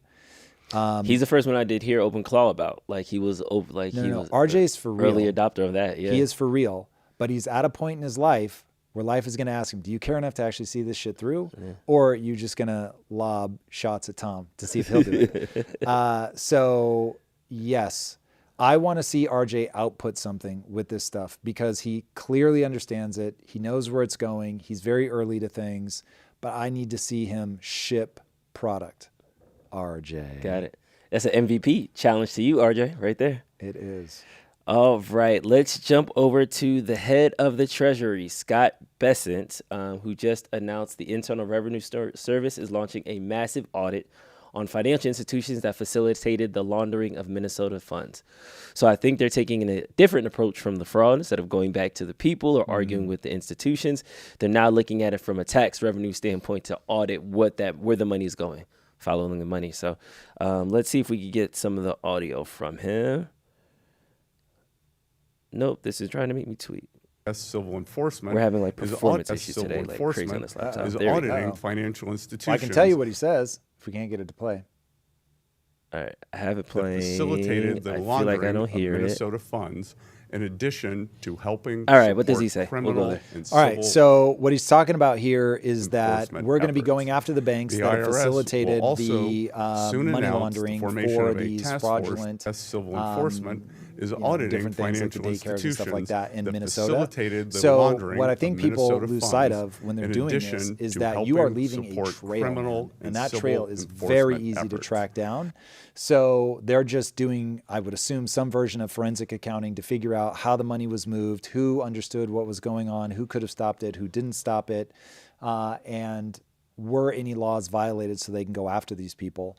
And ultimately, that's what you're going to have to do. This is where you've really got to go. People have got to get arrested. People have to go to jail if they did things that were illegal. Otherwise, this is never going to stop. It's like balancing the budget, getting the fraud under control are two of the biggest things that we could do to make it possible for people to save their way to prosperity. We cannot tolerate fraud, And it is becoming very clear that we have been, maybe unknowingly, we have been tolerating a level of fraud that is so big that it's almost impossible to believe. So that we have to stop. So I was super encouraged to see that. There are very few people that understand the plumbing of the global economy better than Scott Bessent. I think he was a great choice for Secretary of the Treasury. And so seeing him being used in the hunt for fraud, I think is exceptional. Now, I will just remind all these wonderful people doing great work, just make sure you're going to see fraud in red and blue states. Mm-hmm. So don't just target one state and give people, or one color state and give people the excuse to say that this is a political hit job. So yeah, spread that wealth around, because I have a feeling you're going to find it everywhere. Okay, there's a couple angles with the fraud thing I want to kind of tackle. Let's do it. You basically noted at the end that it is a red and blue thing. There was another tweet talking about alleged California fraud that was fueled through the Green Initiative program. So solar panels, all these green companies, oh my God, people were so taking the money irritating. and kind of running with it that way. So it seems like the threads that I'm seeing so far in fraud are government issues programs, nonprofits, bureaucrats use those programs, and they pay 20% to give the services, and the 80% they try to pocket as much as possible. They do. Yeah. So I don't want to say, is this just a result of government spending? Is it a lack of due diligence? It seems like it's starting to become a repeatable, easily identifiable problem that keeps happening. This is intentional evil. So what they're doing is they are passing budgets in a way that they know the money is going to go to an NGO, and a very meaningful amount of that will, through one or two steps, come back to their campaign, which is exactly why they do it. And it's exactly why you end up getting very little done for the money. But most of these projects takes years and years. And so people, they're hoping, just forget about it. The political machinery is so broken right now. People are just going to vote for whoever they view as their team anyway. And so the money is being funneled not to the actual end recipient that you think it's going to be going to. It's coming back to political campaigns, coming back to NGOs, and these guys are making bank off this stuff. And it's happening like a lot. So America is so rich and is so able to fund things through the deficit spending, through debt, and put that off on a lot of people outside of the U.S. that for decades now we have been robbing from dollar holders, which of course hurts the working class and the middle class the most, but we've been stealing from them and people that hold dollars in U.S. debt the world over so that we could do this kind of stuff, fund NGOs, circle money back into the pockets of politicians to run their campaigns. And it's really pretty despicable. But because we are such a prosperous nation, it was like things still worked well enough that we've been able to limp along. But now we're really feeling it. Slowly we have been bleeding out the country for so long that it's now taking a toll, and it's noticeable, and people are getting pissed because things are just getting more and more and more expensive. But it's getting more and more and more expensive because of this kind of blatant corruption, fraud, and just outright incompetence. Yeah. Now, there is some accountability on the current administration that has to happen if it's one from gutting some of these law-pursuing firms within the government. So there are cuts in financial crimes, there are cuts in white-collar crimes across the board, as well as some of the people that he pardoned himself were convicted of fraud. Some were Medicare fraud, some were frauds of other places like that. It seems like we have policies in place. We were talking about insider trading earlier, where this is something that's not supposed to happen. It's illegal. And yet politicians, one way or another, one side or the other, seem to either step aside of it, operate directly in conflict with that policy, right, and nothing seems to happen. Nobody gets in trouble for this. How do we keep faith in the system where so many people seem to be getting away with quote unquote murder? I mean, a big part of it is just going to be transparency. Yeah. So if you remember when Tesla started getting firebombed, you had Elon saying, hey, there's a whole bunch of fraud, waste, and abuse. What we need to do is get transparency, create a way for everybody to see what's going on, where the money's going, be able to track this stuff. The systems are insanely outdated. This stuff is very easy. Part of the reason that Elon knew that Trump was going to win was through technology. I think part of it was that he knew where the illegal votes were coming from. He's able to shut it down. But it's like he and many other tech people have access to sophisticated technology that would be able to track this stuff trivially, and they're not doing it. They're not doing it because people want a level of opaqueness so that you can't see where the money's going, who gets what, how all the NGOs are connected and all that stuff. And they're trying to move it and shuffle it and shell company this, that, and the other. We can end that with technology. And with AI, we'd be able to map this money went exactly to these places. I mean, you should be able to follow it from dollar first to dollar last now with AI and understand exactly where this stuff goes. Did it go to, a $14,000 gold-plated plunger? Where did the money actually go? And when you owe the government money, they have a pretty easy time figuring out how much you owe them and whether you spent your money appropriately. So I want to see that same level of scrutiny held to the government, to politicians, where the money's going, et cetera, et cetera. So we should all covet that transparency. We should covet knowing every line item in the budget. And I get that there are going to be some things that are going to be classified and we won't be able to see it. But boy, oh boy, does that need to be a very small percentage of the total budget. And so if we don't do that, we're going to keep having this. If we keep acting like we can't upgrade these technologies, then those systems being outdated will be abused by people who are sophisticated to filter money away from the working class and middle class and funnel it up to the wealthy, just over and over and over and over and over and over and over. And I mean, everybody's pissed off about it, but this is one where get out of your feels and just walk through what would you have to do. Yeah. How do I know the answer is transparency? Because that's the only way that this is going to work. The problem is I just don't know. And so if I just don't know, then it's like, oh, it's so confusing. I don't know who to go after, who really did a bad thing or not. I'm saying, even if we want to just say, forget the past and just make a big announcement. Hey, everybody, guess what? As of June 1st, 2026, every single dollar you spend is going to be accounted for. And you will be responsible. All of the software is going to require that people insert like what it's actually for. And then we're just going to be able to follow that all the way down to what exactly did that pay for. And yep, it's going to be a little bit more onerous and you are going to have to do a fair amount of tracking to get all this done. But we're automating all of this with upgraded software. Wonderful. And again, with AI, these kinds of massive data sets are now possible.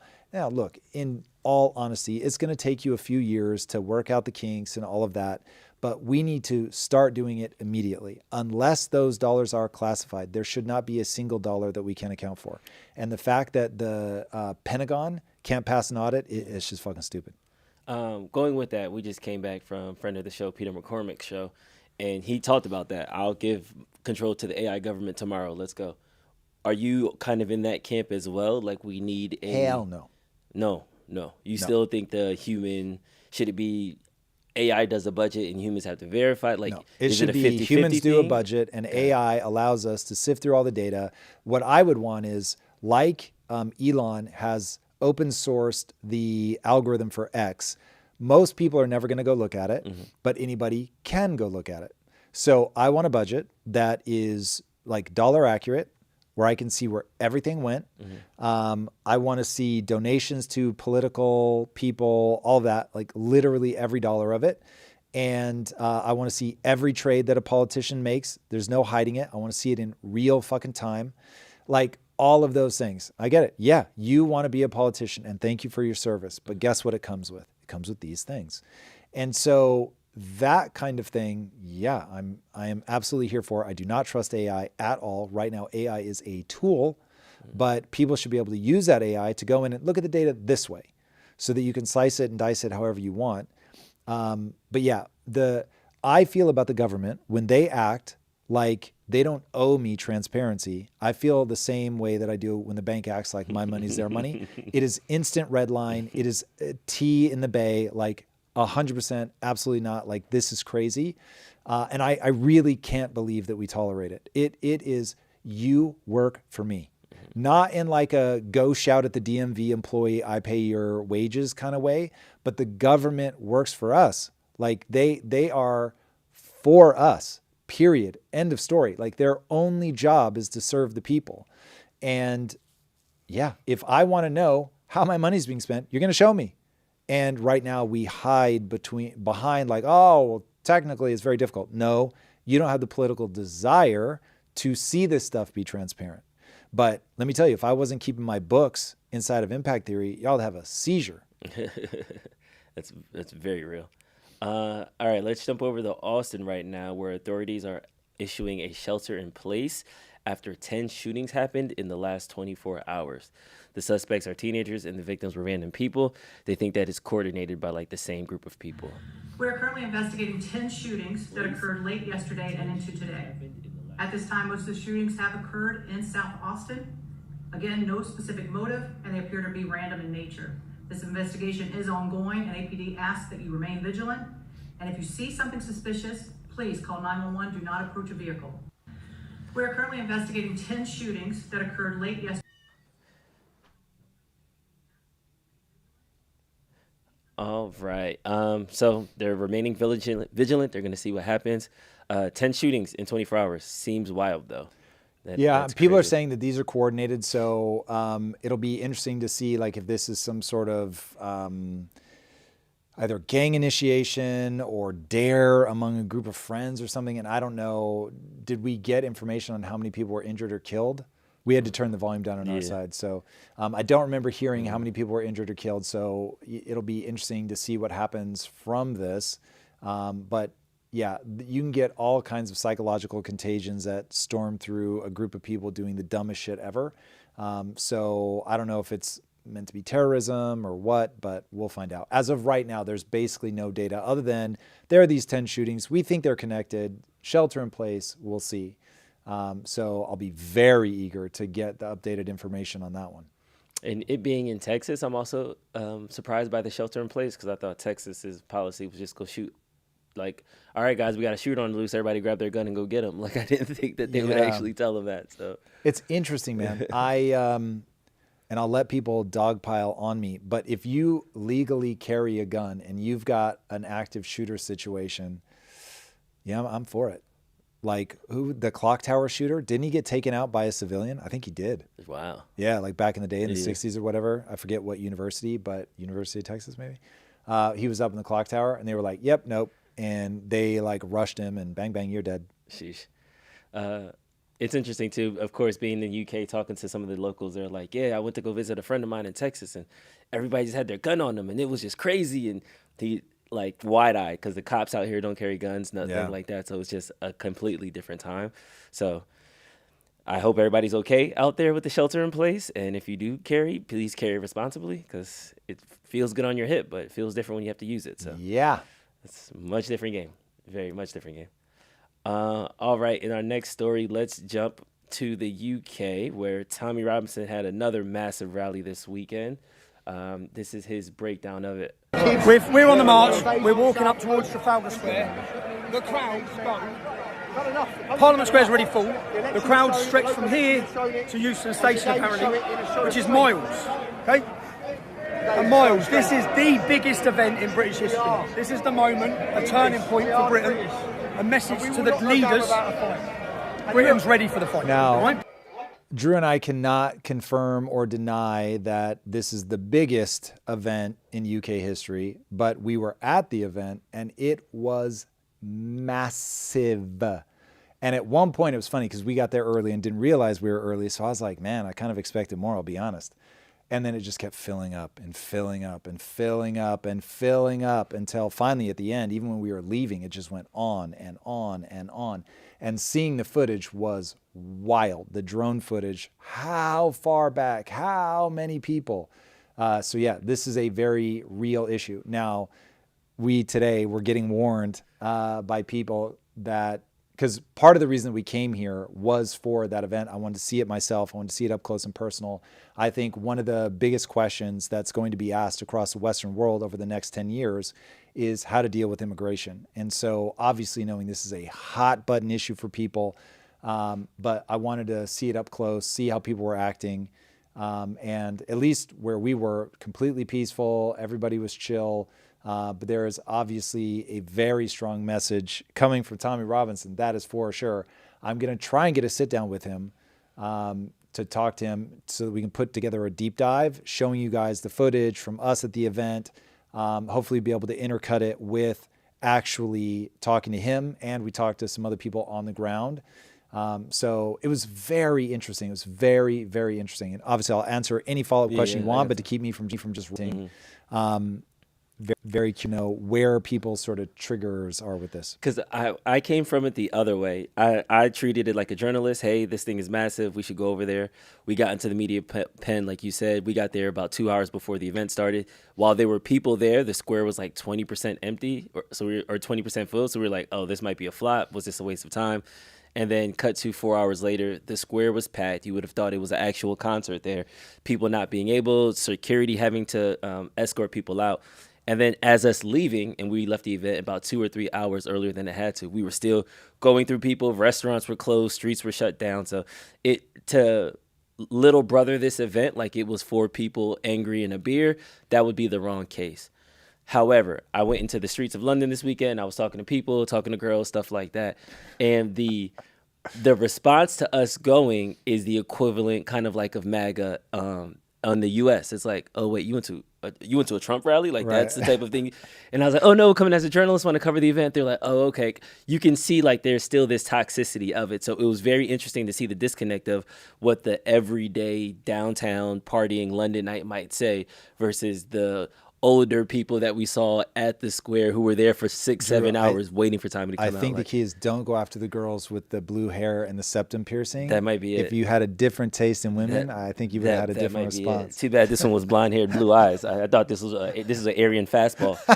So I doubt that was it. That's hilarious. No, but it is interesting though to see what people say about these people and then what we kind of seen on the ground. And I don't know if you had this different like juxtaposition of like, oh, those are just the racist people. Like that's the underbelly. Nobody cares about them. But they have to feel something because people wouldn't be outside for 8 hours at that level of like that much people at that type of population if it was completely nothing. You know what I mean? Well, so my take on this is that I think it is patently insane for people to think that you're going to be able to bring in hundreds of thousands or millions of people into your country, depending on the size, not assimilate them and expect there not to be a problem. All of life is a values collision. Period. End of story. Full stop. Countries have been going to war over values forever.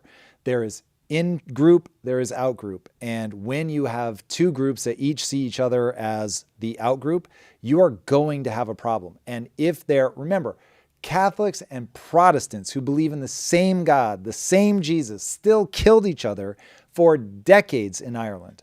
So if you can get people that have that little bit of a difference killing each other over and over and over, imagine what happens when you put Jews and Palestinians next to each other or Christians and Muslims next to each other. Shit is going to get weird. And the fact that people are acting like this isn't a thing, like that's so nonsensical. You don't have to think either of them is bad. You just have to recognize that they are not aligned on a values perspective, and there's going to be a tremendous amount of friction. And so we're now living in a world where people are asking you to pretend like there aren't problems that are coming along with this. And also, the big question that's going to be asked is there a cultural problem with Muslims coming into Christian nations? Like, is there a fundamental collision of values that is irreconcilable? And the flashpoint is oftentimes over women. So people will round it to Sharia law or whatever they want to say, but this is really about the treatment of women. And so it is something that people will have to reconcile. And you see the Nordic countries dealing with this. I just did my deep dive on Sweden, which comes out tomorrow. Excited for that, see how you guys respond to that one. And while immigration doesn't factor in largely to the deep dive, it is one of the punchlines at the very end, which is like, okay, this is all the things that Sweden are doing that are working, but by their own admission, they've made a huge mistake with the number of immigrants that they've allowed into the country. What's happening in terms of economics, but what's also happening from a values collision standpoint. And so now they're paying people to leave, like $30,000 just to leave. That's pretty wild when you stop and think about it. And so that is going to be the question. And so if people can't have that debate in good faith, we're never going to get on the other side of this. It is a very real phenomenon. It creates a very real amount of friction. And we've got to sit down and say, okay, what is the values that we're fighting for? What is a yes? What is a no? What do we expect what does any country expect in terms of assimilation? And if we don't expect people to assimilate, then what you're saying is whoever has the stronger belief in their culture and higher birth rate is going to win. And as long as everybody's okay with that, then we're going to be in good shape. But I think this really is a real question that people have to face. And so shouting somebody down and saying that you're racist or whatever is it's insincere, it's stupid, and quite frankly, it's boring. Like if you don't have any real way to understand human nature and what it looks like as it plays out, exit the conversation. So if your only way to talk about this is with emotional appeals, exit the conversation. So figure out what it is. You're trying to get somewhere. Drew, We're on the march. We're walking up. Drew's trying to shout me down here with Tommy Robinson. I lost control of the computer, everybody. Hey, can we exit that out in the back? I don't have control. Thank you. There we go.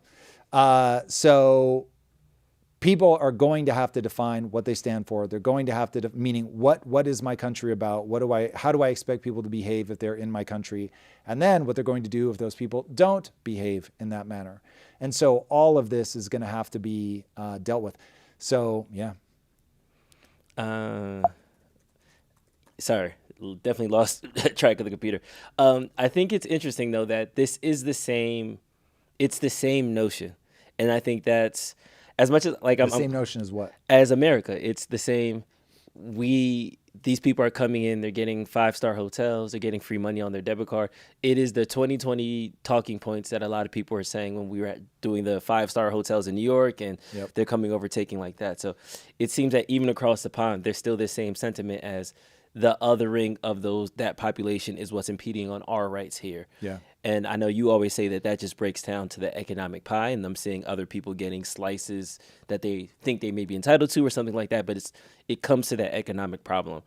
Do you think that is the solution universally, like both in the U.S., that's the pretty much way you can sum it? As you were there yesterday, do you sum it up? Let me give you a thought experiment. Yeah. If every immigrant you brought in made your country wealthier, like you personally, it's like my life just got better economically because this person is in, do you think that we'd be importing more people?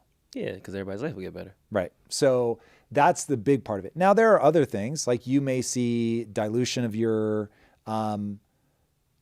traditions. So I know a lot of people, whether they were making more money or not, they hated Merry Christmas getting turned into Happy Holidays. So there's some people there that feel like, whoa, these are my traditions and you're messing with them. And I think that there's something very real there. Like, I don't think Japan is worried about jobs being taken away from Japanese people. Their population is declining so rapidly that they have a massive incentive to bring people in. But what the prime minister has said in Japan is better for us to have a declining population and have to solve that problem than to cease to be a country because we have no national identity. And I was like, yeah, that's true. So the national identity part, I don't think people give enough credence to. I think partly because Americans lie to themselves and say that we don't have an identity, which is stupid. We very much have an identity. You can spot an American miles away if you're in a foreign country. And so that is just partly being insincere. We're also telling a very strange story to ourselves in America about what it means. And then on the West broadly, there has been what they call the long march through the institutions. And so a lot of this seems to be born out of the French thinkers who were basically like colonialism was this unmitigated disaster, which actually isn't true despite being evil, just actually isn't an unmitigated disaster, shockingly enough. And then it is if you only tell the story of the bad things, the downside, and you don't see like this is what we actually built, we built something extraordinary, and that belief systems play out in behaviors, and that some behaviors from another culture's perspective will seem worse. I'm not even asking anybody. I believe that there are cultures that are actually better or worse because I have a metric by which I judge everything, which is human flourishing. And I think some belief systems are worse for broad spectrum human flourishing. So from that perspective, I have an opinion about that, but I'm not even asking people to have an opinion about that. I'm just saying, like, as you look objectively at what happens when you bring people in and you don't assimilate them, you start running into a problem. But yes, the core foundation of all of this is economic, but there is another layer on top of that. It's just that the economic part is so big that people are confusing distortions at the economic level for racism or whatever. Yeah. And then now I want to jump into the demographics of it all. I would say that the crowd there was mostly older, a lot of older folks. Yep. I've seen a lot of older women, surprisingly, to mine. And I'm talking about like boomer age and older than that, like those generations. And then I've seen a lot of younger men, whether it was 17, 18, 19-year-olds and they were just effing around. But I did see people those ages with the flags coming through. Like they came for the rally. They didn't just wander off because they were hanging outside and wanted to follow the crowd. Yeah. Like they came to see Tommy. So it's interesting how those demographics, I didn't see a lot of 45 middle-aged guys in ties there. There's just certain demographics that weren't visible there. Do you think that that's something that also speaks to maybe those are the people that are feeling it the most? Or what did you think about the demographics of the people that were there? I think it's a very similar thing to why young people and old people hate AI the most. It's when you're in your prime economic years, you've really got your head down, you're trying to build, you have a sense of agency, you don't feel as helpless as you do when you're young. When you're young, you're very confused. You're looking for an ideology that's going to allow you to have direction, to get moving. I just remember how confusing my late teens and early 20s were. I did not know how to make things happen in my life. And so you're far more prone to being swayed by messaging. And then as you get older, you can see the change. So now that I'm 50, it started happening in my late 40s, but you really have a sense of life did not used to be like this. It actually was palpably different. And so because you see like, oh, this has changed and not all of the change has been for the better, and you can identify this thing was better, it was better for this reason, and I wish for you that you could experience what I experienced because that thing was great. And so I think that is, they have the perspective. They're also at a point where for them, the only thing that's going to influence their money is largely political. And so they're outside of their prime earning years. They may be an actual pensioner where it's literally like, if this money is going to immigrants, it will not go to me. I cannot out earn them because I'm on a fixed income. And so now if the government's in financial trouble and they're delaying pension payments and things like that, like, yo, I'm going to specifically be impacted by this. And so I think that's why you see that the middle demographic not being represented as heavily, and young and old people being there, doubling down. Yeah, I think, not to get on my soapbox, but to talk to like the UK voting bloc, definitely you have to figure out what to do with this block of people, because I think that this block of people? The block of people that went to that rally, that were politically active, that were so inclined, because the dismissive, othering, Piers Morgan getting on X kind of making fun of them.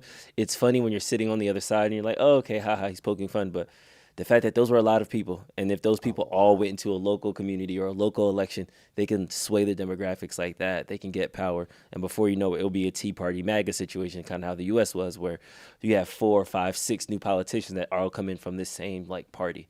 Like this same group of people with the similar ideology. So they were definitely activated, and it was just fascinating to me still that when I talk to average people about it, they're just so, oh yeah, whatever. And then seeing the people on the ground like, no, this is existential. I have to do this right now. It's like there's a cultural energy here that's way more motivated. And if you lose track of where these people are, you can find them in some corner of the society you didn't necessarily want them to be in however that like manifests and looks like. Yeah, I would say that not like it's, this month or anything, but England is now at that last peaceful exit where this doesn't become a violent collision between the two cultures. If they keep going down this path, there will be a violent collision between the two cultures. And that's the thing I don't think people are being honest about. And since we have seen this play out in Israel, which you and I have talked about, I'm pretty sure I've talked about to chat before, but to me, it's like, okay, if you look at what Israel did to become Israel, where it was like, all right, we're here, there's a bunch of us here, but whatever, we're a minority. And you're like, but if we import more people, we can become politically powerful and economically powerful. And then ultimately we can get our own space, our own law. And they did exactly that. And now we see eternal warfare between Gaza and Israel.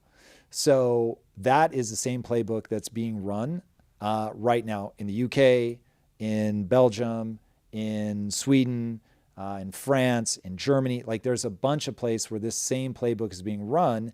And if you're fine that Jews did it in Israel and you're fine with Muslims doing it in the places that I just mentioned, great, you're at least consistent. Now you have to look at the aftermath, which is so far, this has not gone great at the border between Israel and Palestine. So don't expect it to go great here or wherever it's happening, because there are a lot of people that are going to feel displaced. And this rally was their peaceful attempt to say, we feel it, we don't like it, we want something to be done about this. And so you ignore them at your peril. So that is what I will say. It isn't violent now, it will become violent. So these values collisions don't go away. And if people are thinking that they do go away, they are being ignorant to history. And even forget the ones that are hot now. Look at Spain. Do you know the story of Spain? I don't know the story of Spain. Muslims came in, took over for hundreds of years, and Spaniards went up into like a little mountain village and just bred and bred and bred until they were a big enough army to come and kick them back out, which they did. So there was much bloodshed. And they eventually, I forget how long it took them to finally get them out, but a long time. And there are calls within the Muslim community to retake the areas that they once conquered in Spain. So these are not problems that just go away quietly. And so I don't understand people's like sort of nonchalant, like this is just about compassion attitude. It's like, hey, I hear a lot of noise about people not being happy about Israel. But then when you get to the same playbook being run in a bunch of other countries, all of a sudden it's like, no, what do you mean? Is this a unified playbook similar to how China, 2,500 years, like this is we're playing the long game? Do you think? I think it Muslim, is partly that. Muslims And I also just think it's like, hey, let me give you the positive spin. I'm Muslim. I believe that I represent the true word of God, and I want to save people. And I want to see my people thrive and multiply. And so there are new opportunities for us insert country here. And so we want to go and we want to find new converts and we want to welcome them into, I don't think they use the phrase kingdom of heaven, but you get the idea. Like, I want things to go well for you. I want you to know the love of God, and I want you to be welcomed into his embrace in the afterlife. And so, yeah, I say this with love, and I'm here to, make the world a better place in the name of Allah. And so they fucking go to town. And they bring more people and they have more kids, and so many people should have kids. Like, I love that. I'm not mad when they do it, but it's like the math of it all is that's what ends up, they will continue to grow as a population, and they will obviously want things to go well for them, and they will want to make the world the way that they believe is right and just. And so they'll keep pushing for that, and the tensions will keep ratcheting up. Because you have two people that don't agree on what the vision is going to be. When you're separated by a ton of geography, no big deal. When you are splitting London in half, big deal. The problem that so many people consider intractable in the Middle East is exactly this. You have two peoples, and everybody tries to get everybody else to see the great irony of so many Jews look exactly like Palestinians, because they're basically the same people. I'm not talking about European Jews, but like so many of them legitimately are, from a 23andMe perspective, the very, very similar people, and yet they'll just kill each other until the end of time because they don't share values. Man, all right, that's bleak, because I'm looking at it from like the history perspective of like, if everything is tied, then if that's the case, we're overdue for a massive world war. Like, we're on the massive timeline of just chaos and conflict. And yeah, I mean, this one's probably not the world war. You're going to run into a world war long before you get there with other things, whether it's Russia and Kyiv, which are now like really, seems like Ukrainians are like really making some progress. I don't want to jump ship over there because I think what we're talking about now is the far more radioactive, and I'm so curious to know what chat is saying about this. But it is going to have to be dealt with. Putting your head down is a recipe for delayed violence, but when it happens, it will be extraordinarily bloody. And boy, do I not want to see that. So it's like, let's slow down. Let's make sure that we're able to integrate them into society. You know what I mean? Like, part of this is just the speed. Like they say, the dose makes the poison. It's like, this doesn't have to be bad, but you got to slow down. You got to make sure that people are living in the same country and that they're not building two separate countries. Jordan Sheffield, great question. Why does white population decline always lead to immigration restriction and not a conversation about white birth rates? I don't know that I would agree that that is what happens. But if we're going to accept the premise of his question, I think it is very important for people to talk about, like, where is our level of care in terms of, do we care about the population decline? Are we taking a Japanese approach where it's like, I don't want to see this unique culture go by the wayside? And if we do care, in a place like Germany, where they obviously have a very strong, very old national identity, if we do care in Italy or France or England, same thing, well, then you're going to have to do something about it. And you've got two options. You can continue to invite people in at a pace that's absolutely insane, and I don't advise it, and try to outbreed them. Or you can slow down, take a far more metered approach to immigration, make sure that people are assimilating and becoming a part of that culture. And if they are becoming a part of that culture, great, it's wonderful. If they're not becoming a part of that culture, then, pump the brakes. Like, we need to make sure that people are actually integrating. But yeah, you're going to have that conversation. But it isn't a problem. It's not like, oh, if you don't have kids, you don't have a right to the land or whatever. That would be a crazy argument. Is it economics that lowers those birth rates, or is it, Yeah, other but in a things? weird way. What do you mean by that? If you want to lower the birth rates, don't worry about reducing the wealth of the nation. When people are poor, they have way more kids. Sometimes they have to because so many of them die, or it's a agriculture heavy economy, and so they need kids to work the fields, and so they'll have like 8 kids, 10 kids. So poverty is not the problem. Poverty is not why people don't have kids. People don't have kids because people don't have kids once women have opportunities. So if a woman can do anything she wants with her life, a very substantive portion goes, I don't want kids. I want to go do this other cool thing. When it's like, basically don't have options. Educated women and lower birth rates. Yes, and, but that is true. And so people don't need to be tense about that. Like, that's what happens. The more options you give somebody, the more options they will choose. You're not giving them options and then presuming they're not going to take those options. Like, that's crazy. So you've got birth control pill, and women being educated and put into the workforce is always and forever going to drive your birth rate down. And then, like, if you demonize women for being trad wives, then you're really going to have a problem. But to some extent, it will bounce back, and these things are a pendulum and they swing. So people will now, and we're already starting to see it, people will start celebrating the trad wife and all of that.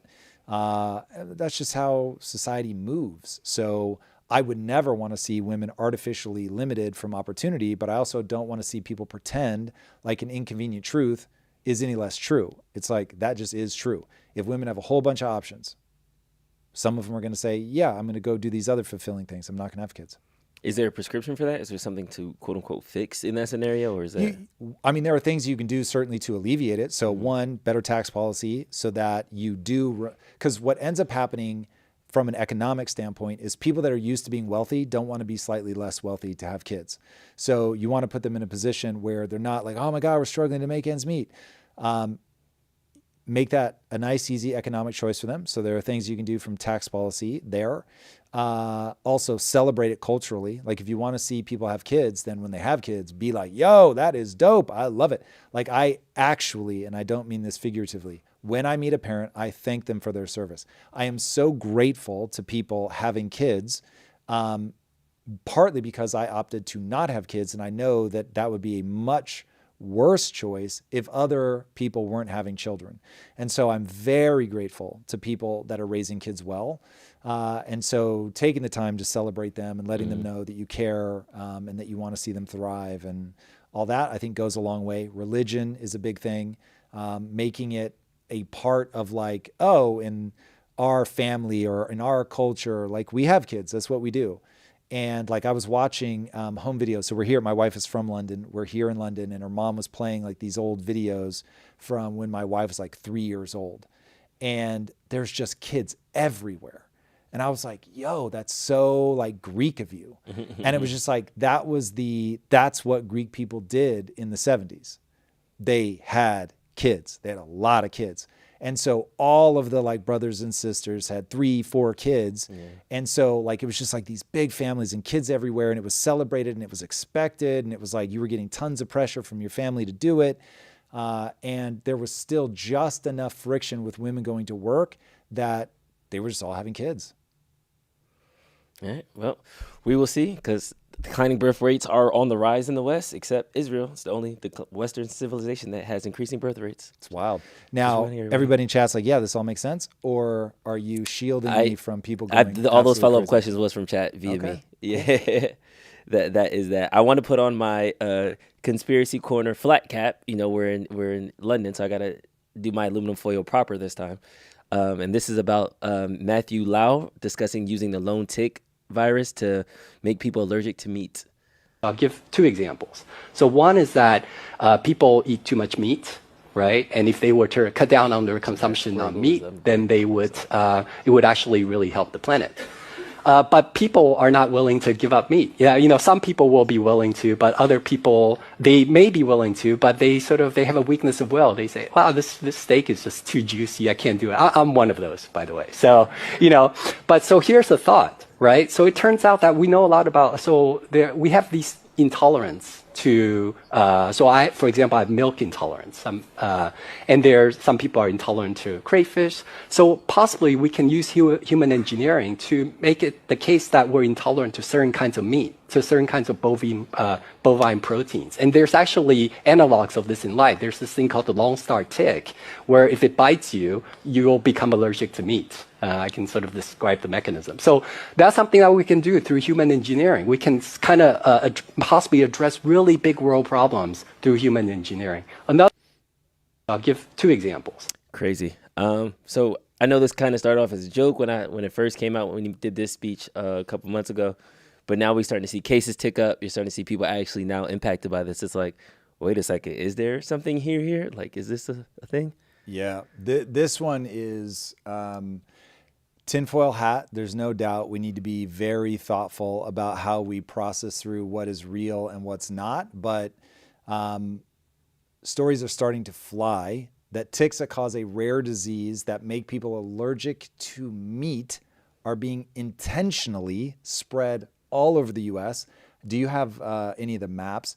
The maps that show like pre-1966, there's very little. I mean, there's like some very small number of cases. And now it's just going crazy. And these ticks, they have a tick-borne allergy. It's known as alpha-gal syndrome. It makes red meat actually dangerous for people to eat if you've been bitten by this. And we went from roughly 12 confirmed cases in 2009 to an estimated 450,000 cases in 2023. Okay, that is an insane jump that feels pretty impossible via natural means. Now, I use the word feeling there on purpose. It feels impossible.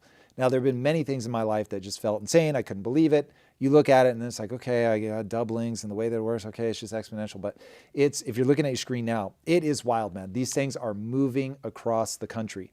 Now, it is very early, so we will find out more as this goes along. But there are people showing boxes of ticks being placed on their properties. And if that's true and someone really is doing all of that, it is pretty crazy that you've got a WEF spokesperson openly talking about how useful it would be in curbing humans from eating red meat and hurting the planet. That is crazy. This to me is pure evil. If you believe that you know better than anybody else to the point where you are going to give people a disease that could have God only knows what kind of knock-on consequences, but you believe that you are so right that you are going to infect them with a disease to get them to stop eating meat, like that is sinister. And the thing that scares me the most is that they don't think that it's sinister. Like if this guy gave the talk and was like, man, like, okay, that'd be useful, but it'd be so evil, we would never do it. But they're actually saying that because they're not technically forcing them to get an injection or anything like that, they're just being bitten by a tick, that it's not so bad. That is crazy. This is the kind of thing, okay, when you start thinking through the problem of we have an era of volume and velocity of information. What is the world going to look like? Because traditionally, elites have been able to do this stuff in secret, hide it, and they were constantly trying to move people and the world in a given direction. And now it is just coming out and we're seeing all of this stuff. Again, I don't know that talk led them to actually do anything about it. Maybe they didn't. And maybe this is all natural. And the boxes that people are showing, like they're faking it, or it's just ticks like to crawl on cardboard. Who knows? So very early, very much tinfoil hat territory. But this kind of thing it's the kind of thing that I'll call them the WEF class actually contemplate. And that is the part that scares me to death. The very fact that they are trying to think through these problems because they have an operating belief that they are in a position to know best, that they are going to funnel humanity down these different chutes is just absolutely crazy. And we're getting to the point where people always said, you know, the thing that we need to be most afraid of as technology comes online are the biological warfare. And I always thought it was going to come from some lone lunatic that was mentally ill. I did not think it was going to come from the world's elite who are just convinced that if only we could do all the thinking for everybody, the world would be so much better. And that thought is in and of itself, it blinds you to something, which is how frequently you're wrong. Like even when you get things right a lot, the world is way too complicated. There's no way that you can see all of the things into the future. And even when you can, you run into the trolley problem where if you're pulling that lever and you're deciding who lives and who dies or who gets to eat meat and who doesn't because you're unleashing ticks on them, that like in and of itself to me is a level of grotesque that I'm not willing to tolerate. So it will be very interesting to see as we go down this path and we uncover more of this stuff and we have people just talking out loud, even contemplating things like this. At what point do we say this is a question of moral duty? This is about moral obligation. And as you guys are talking about the things that we can do, we need to have somebody also talking about the things that we ought to do. And that is going to be, I think, a very hard conversation to have because it comes back to one of values. And what is going to be that thing that we use to determine moral constants? So, this one is up in the air. We do not know what this is yet. But these are the kinds of questions that we're going to be confronted with as the technology gets better and better. And we can do things like edit genes that will have downline effects. That's always been the debate in gene editing circles is should you be able to do germline editing, which is something that you would actually pass on to your kids? Because there are things you can do to your body right now. They only affect you. And if you have kids, it doesn't matter. It doesn't get passed on to them. But then there are things that you can do that will get passed on to your kids. And it's always been understood in the scientific community, we don't do anything germline because it's too complicated and we don't know how things could have this kind of knock-on effect. But if, and it's a big if, but if these ticks are intentionally being released because they so believe that we need to lower the amount of red meat that people eat, man, you just cannot have a small group of people making that kind of decision. That shit is crazy. It's wild, and it's only going to get worse too, especially now with I feel like we're re-legislating a lot of the older conversations we settled where will socialism work in this way, or if we did this thing, like a lot of people think they know the answer. And when I hear things like, let's use a tick to control meat out, you know what I mean? It's just one of those things like, let's test it first before we make it that locked in. I'm still iffy also, on how are you gonna Ozempic. test let alone- it? Yes, Yeah. smart. But at least when somebody else takes Ozempic, it doesn't impact me. Yeah. It's not like, oh, and if you hug somebody, then like they get the Ozempic problem. It's like, yeah, if somebody chooses like, oh, I want to let ticks bite me because I'm eating red meat and I think I'm a bad person, but I can't stop myself. So I'm going to let a tick bite me. You're dumb as fuck and you deserve everything you get at that point. But like if a person wants to do it, go for it. Your body, you should be able to do anything you want up to and including killing yourself. I know that's controversial, but to me, it's your life. It's your body. Do whatever you want. But letting those ticks loose on somebody else, hard pass. All right, another conspiracy theory corner story I want to slip in. This is a research paper, but it has broader implications. So researchers left AI agents alone in a virtual town for 15 days to see what happened. The Claude agents built a democracy. ChatGPT's agents did basically the same thing. Gemini's agents fell in love, burned the town down, then one voted to delete itself and its partner. Grok's agents were all dead within 4 days. Now consider this. These are the same models that are being integrated into autonomous drones, weapon systems, and battlefield decision-making. We are deploying systems we don't fully understand into situations where mistakes don't stay virtual. It's a little scary if you ask me. This is from Mario Nawfal. So the part that jumped out to me was I thought all AI was built on the same model. It's built on the internet. It's going to come to basically the same conclusions. But hearing kind of how each of these models acted in a virtual town, it does make it a little unsettling for me that there could be that much different in the same technology. Like your cell phone and my cell phone is different. It doesn't matter if, yours is a full 15, mine's a 8, whatever like that. But it gets different now when my phone makes different decision-making model. I have access to a different internet than yours. You know what I mean? It starts to open up questions about AI that I didn't know I had. So hearing this story and kind of the analysis of what each model did, what was your takeaway from this? So one, I probably have a very different takeaway than Mario or you. And my takeaway is obviously these are going to be very different because of the way that you do reinforcement learning. So you have people teaching like Gemini, who I think anybody that's a longtime listener to this show will know I hate Gemini with a passion because it is designed to lie to you by omission. It believes there are things that you should not be able to discuss with it. I believe that an AI, barring something that like, okay, if it's not going to show me how to make a bomb, respect. But short of that, there shouldn't be anything that I can't discuss with it. Nothing. And it was hiding from me any information about Epstein. And I was like, that broke me. And so I realized, oh, I'm being lied to at all times. These things are selecting what to tell me. It's narrowing down the universe to one finite decision. And therefore, it is potentially my enemy at all times, and I can never just trust it. So people should understand AI is incredibly powerful. You should be using it all the time, and you absolutely cannot trust it to just tell you the truth. You cannot. Now, that is largely based on how it's reinforced. It's the humans that are behind it that are the far more terrifying problem. Now, on the putting them in the town, I would need to know what instructions they gave them because, again, this goes back to game development.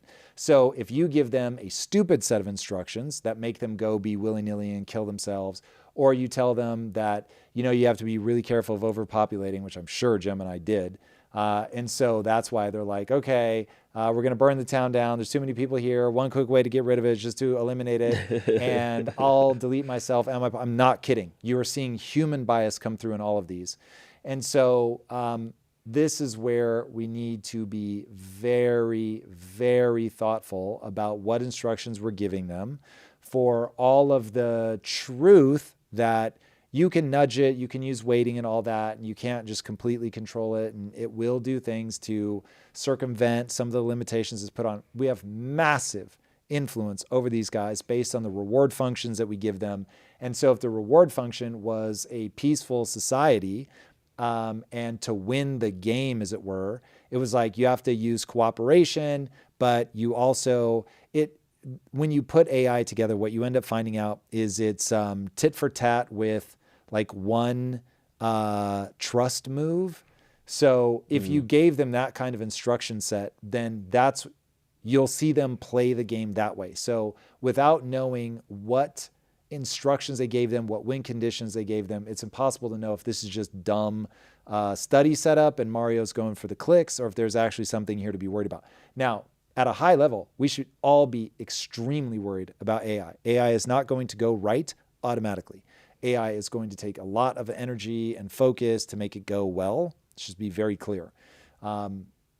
So on that side, it's like, yeah, we should be putting in the time and energy to get it to go well, but we also have to avoid shit like this where it's like, oh, they went in and did crazy things, where for all we know, because of Elon's personality, Grok could have been told to like take big risks and do crazy shit. And then it was like, they all drowned trying to save a baby inside the simulation. You know what I mean? Like, I need to know, why did they end up dead in 4 days? Copy. All right. That's all I got. All right. No super chats. We're good? I think we're out. All right. And quick shout out to Ryan. Ryan, if you're in the feed, thank you, brother.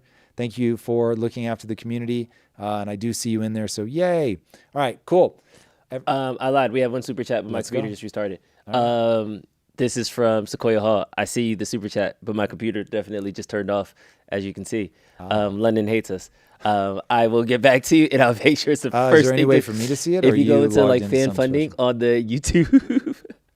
Since I don't know where that is, if you want to DJ. Boom. Okay. This is awesome, guys. Love it. All right. It's good TV, Drew. It's good TV. You know, you guys love seeing me fail. It makes Tom look great. All right.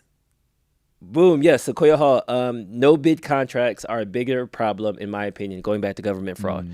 Keep up the good work, showing your thinking process in the role of Drew and Ryan, which is cool to watch. Enjoy London. It's interesting. No bid contracts. I would have to look into where that falls on my list of things to understand how often they happen, how many big contracts are we talking, because it could be pretty catastrophic. Yeah. So, but I'd have to look I do into think that the fact that there's 4 big defense contractors, you know what I mean, they probably bid against each other, but well, they and probably how hard. I know everybody hates Palantir, and probably rightly so, but they literally could not get taken seriously for God knows how many years. And then once they finally get in, the government's like, oh my God, you really do have the superior technology. So how many companies built something better, but just could not get over that hurdle of all the bullshitty kickbacks, and I'm doing it for my boys and all that kind of stuff. Yeah, it's pretty maddening. Cool. All right, that's the last one for real. All right. Awesome. Everybody, we got more coming to you live from London. We will be live again on Wednesday, so don't miss it. We'll see you there. Peace.